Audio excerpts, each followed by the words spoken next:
کیونکہ چمن یعنی باغ میں پھولوں کا ہونا لازم اور ملزوم ہے۔ باغ ہوگا تو پھول ہوں گے، پھول نہیں ہوگے تو باغ کیسا ہوگا؟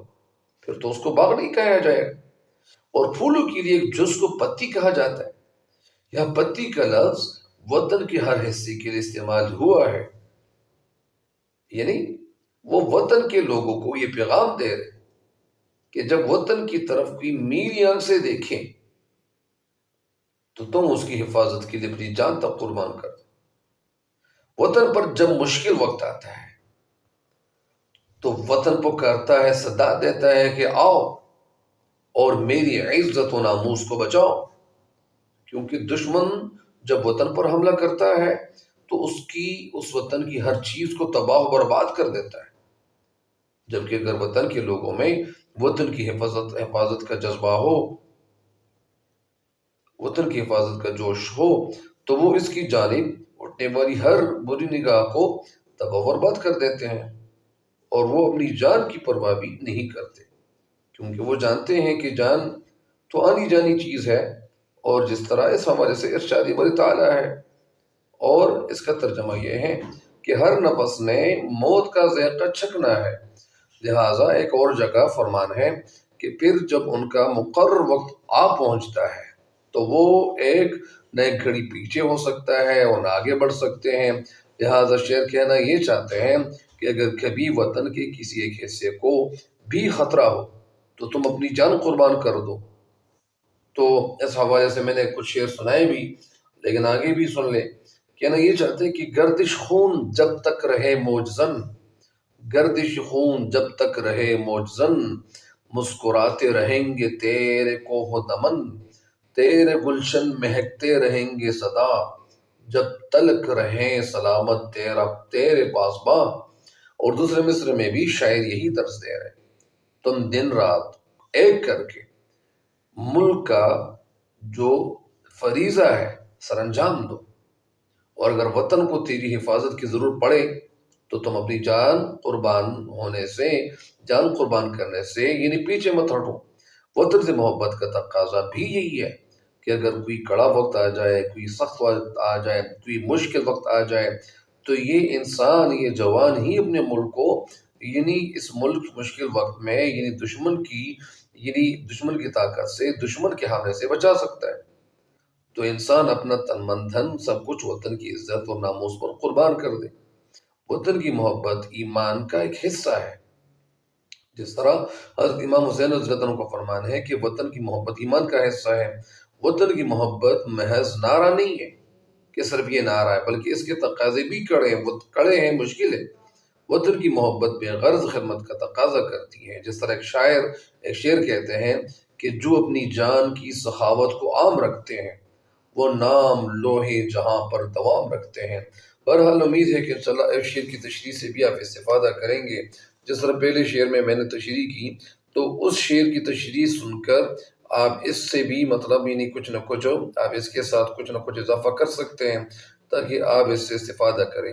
اگر آپ زیادہ محنت کریں گے تو زیادہ محنت کی وجہ سے آپ کو اچھا صلہ مل سکتا ہے۔ لہٰذا ویسی بھی انسان کی جو زندگی ہے اس کا تو کوئی بھروسہ نہیں۔ ہر انسان کو، ہر فرد کو، چاہے وہ کوئی بھی فرد ہو، تو اگر وہ اس ملک کا فرد ہے تو اس کو ہر وقت یعنی یہ مثبت سوچ رکھنا چاہیے، اپنے حوالے سے سوچ کر یعنی باقی معاشرے کے حوالے سے بھی سوچنا چاہیے۔ ہر انسان کو زندگی میں کسی کے کام آنا چاہیے۔ جس طرح ایک شعر کہتے ہیں، علامہ اقبال رحمۃ اللہ علیہ کا ایک شعر ہے لوگ وہی جہاں میں اچھے آتے ہیں جو کام دوسروں کے۔ ایک اور شعر کہتے ہیں کہ رکھتے ہیں جو اوروں کے لیے پیار کا جذبہ، وہ لوگ کبھی ٹوٹ کر بکھرا نہیں کرتے۔ ایک اور شعر کہتے ہیں کہ اپنے لیے تو سب ہی جیتے ہیں اس جہاں میں، اپنے لیے تو سب ہی جیتے ہیں اس جہاں میں، ہے زندگی کا مقصد اوروں کے کام آنا۔ تو لہٰذا جب ہر بندہ، ہر شخص، ہر فرد اپنی محنت کرے، اپنی طرف سے وہ ملک کو ترقی کی طرف گامزن کرنے کے حوالے سے یعنی تعمیری سوچ رکھے، تو پھر یہ ملک ترقی کی طرف گامزن ہوگا اور اس ملک کا ہر فرد خوشحال ہوگا۔ کسی کی زندگی مطلب بدحال نہیں ہوگی، کسی کو زندگی میں الجھن نہیں ہوگی، کسی بھی انسان کو زندگی میں مشکلات نہیں ہوں گی۔ لہٰذا ہر انسان کو یعنی یہ پازیٹیو سوچ اپنانی ہوگی. ہر انسان اگر وہ پازیٹیو سوچ بنائے اپنائے تو پھر یہ ملک کو کبھی مطلب یعنی زوال کی طرف نہیں جائے گا، یہ ترقی کی طرف گامزن ہوگا. مجھے امید ہے کہ انشاءاللہ بھی شعر کی تشریح سے بھی استفادہ کریں گے. تب تک کے لیے مجھے دیجیے گا اجازت. اللہ نگہبان.